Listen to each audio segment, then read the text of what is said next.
Je m'appelle Alexia. Comme vous avez pu le voir dans le programme, je ne vais pas chanter ce soir. J'ai décidé de faire un spectacle d'humour. Je sais ce que vous êtes probablement dit, non, pas un spectacle d'humour, ça va donc bien être gênant. Ouais, j'approuve, il va y avoir des malaises. Il va y en avoir des gros. Comme maintenant, OK. Gênant, gênant. Mais honnêtement, là, je pense que ça vaut la peine qu'on adresse la situation parce que, je sais pas pour vous, mais je trouve que c'est vraiment rendu un enjeu de société, les malaises, hein? Levez donc la main ceux dans la salle ce soir qui se sont dit aujourd'hui « Oh mon Dieu, c'est donc bien gênant ce que je viens de vivre, à l'aide. » Parfait, parfait. Je vois que quand même c'est une grande majorité. Je vous comprends, j'en ai vécu au moins 8 aujourd'hui. C'est correct, on s'en remet. Mais honnêtement, je m'en souviens encore quand j'ai vécu mon premier malaise, OK? J'avais 4 ans. OK? Puis je m'en souviens encore très, très bien. Vous devez vous dire, voyons, es-tu bien, elle, 4 ans, ça fait un bout? Non, je suis pas bien. Mais honnêtement, ça me hante encore le matin quand je me réveille. Ouais. J'étais allée au Costco avec ma mère, OK? Une journée bien typique, bien normale. On rangeait l'épicerie dans le coffre de l'auto, puis j'aperçois une madame dans le stationnement, puis je me suis dit, hey, on va aller lui piquer une petite jasette. Fait que j'étais arrivée, puis j'ai dit, oh, vous êtes enceinte! Elle me regardait avec les yeux de démon. J'ai compris que j'avais fait une gaffe. Et là, elle a dit, non. Oh, OK, je me suis mis en mode panique. Puis là, j'ai vu ma mère derrière arriver comme toute souriante. Je me suis dit, pourquoi elle est souriante de même? Puis elle a dit, hey, salut Nancy! J'ai compris que c'était sa meilleure amie. Maintenant, aujourd'hui, elles ne sont plus meilleures amies, puis honnêtement, je me demande vraiment pourquoi. Je m'excuse, maman, je m'excuse. Mais bon, c'est correct, je me suis remis de cette émotion-là parce que, honnêtement, aujourd'hui, on en vit partout des malaises, dont dans la rue, parce que depuis 4 ans, maintenant, j'ai un chien, OK? J'ai un chien Cooper. Puis quand j'ai acheté mon chien, ou plus adopté, c'est quand même pas un objet, quand j'ai adopté mon chien, c'était pas écrit sur le contrat deviens plus sociable maintenant parce que quand je vais dans la rue, on dirait que je me fais écrire dans le front hey, ma grande, sois plus sociable, tout le monde vient de parler. C'est gênant, OK? Parce que honnêtement, là, je fais marcher mon chien, puis honnêtement, 8 personnes viennent me voir. À l'aide, je veux pas vous parler, OK? Je veux pas vous parler. Mais le plus drôle là-dedans, c'est que j'ai une voisine depuis 4 ans, puis elle est arrivée environ il y a 2 ans avec un panier de canards goulus, tu sais, de Noël, là, puis elle m'a dit « Bienvenue dans le voisinage ». Ça fait 15 ans qu'on habite là, OK? Gênant. Mais c'est bien correct dans la rue, on s'en remet, mais à l'école, on peut-tu en parler 2 secondes? Levez donc la main, ceux dans la salle ce soir qui se disent « Moi, je connais des couples à l'école. » Ouf.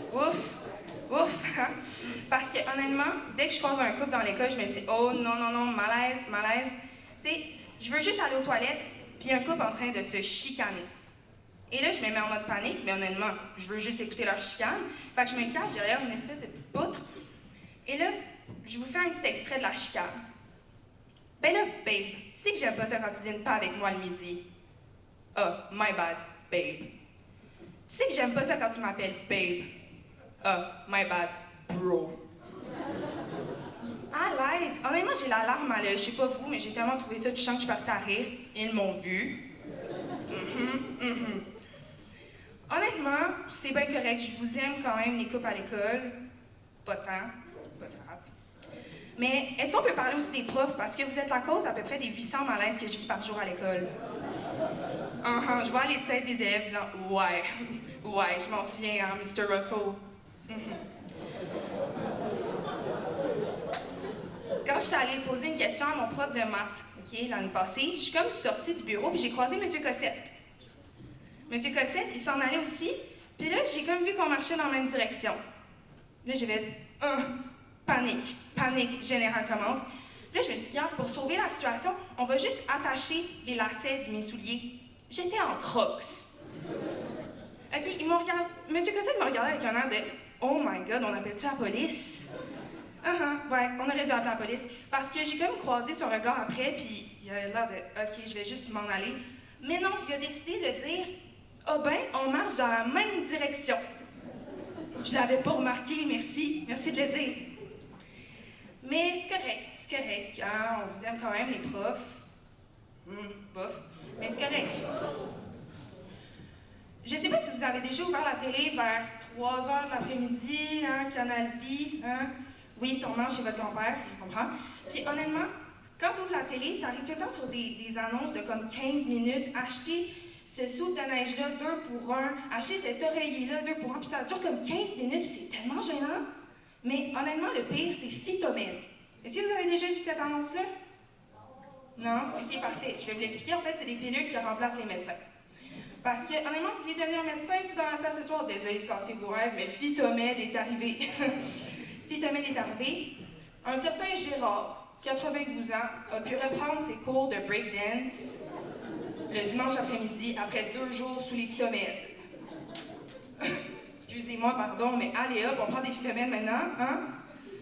Mais c'est correct, on s'en remet. J'ai vécu les 15 minutes les plus traumatisantes de ma vie, mais mon grand-père avait l'air d'aimer ça, lui, les phytomèdes. Bref, c'est correct, on te pardonne, papy, c'est correct. Mais honnêtement, je trouve qu'il y a une source inépuisable de malaise, et c'est à l'épicerie. Oui. Honnêtement, ils devraient mettre sur les portes glissantes « âme sensible s'abstenir, malaise récurrent et traumatisant ». OK? Je vous explique. Tu rentres dans l'épicerie, tu as vécu au moins 8 malaises. C'est pas compliqué, c'est une source inépuisable. Puis honnêtement, quand tu arrives à la caisse, on dirait que ta mère trouve toujours une excuse pour dire « Excuse-moi, j'ai oublié quelque chose, je reviens ». Panique commence, tu deviens rouge, tu sues, t'es dégueu. Puis là, tu dis, OK, on va mettre les articles tranquillement sur le petit panier, tu sais. Puis là, tu croises le regard du caissier, il y a ton âge. Oh! Gênant. Et là, tu continues, mais super tranquillement, puis on dirait que le caissier se questionne sur ta vie personnelle. Et là, tu te dis, oh, on va peut-être accélérer la cadence. Donc, tu termines. Et là, tu te dis, OK, ma mère n'est toujours pas revenue, qu'est-ce qu'elle a fait? Tu as juste le goût de partir à la course dans les allées pour trouver ta mère, mais tu peux pas. Fait que t'as comme pas le choix de rester là. Fait que là, prenez des notes, tu tournes vers le petit rack de chocolat un peu douteux qui sont sûrement là depuis 2010, puis il a l'air super intéressé par les rouleaux 2 pour 1, genre, quelles saveurs sont les tic-tac aujourd'hui? Hein? Des questions super malades, mais honnêtement, ça peut sauver des malaises, je vous le garantis. Donc, ta mère revient, tu te sens sauvé, alléluia. Mais honnêtement, le pire, c'est quand le caissier dit « Est-ce que vous voulez faire un don pour Enfant Soleil? » Honnêtement, quand tu regardes le caissier, t'es comme « Est-ce que je devrais dire oui ou je devrais dire non? » Parce que tu sais que la bonne chose à faire, c'est de dire oui. Mais on dirait que le caissier dit « Si tu dis non, tu vas le regretter. » Je le regrette encore aujourd'hui. Bref, c'est correct. Mais tu penses que tout est terminé quand tu sors de l'épicerie. Mais non, parce que t'entends encore ton prof de 6e année, M. Jean-François, dire « Ah ben, c'est pas Alexia. » Je me suis jamais retournée.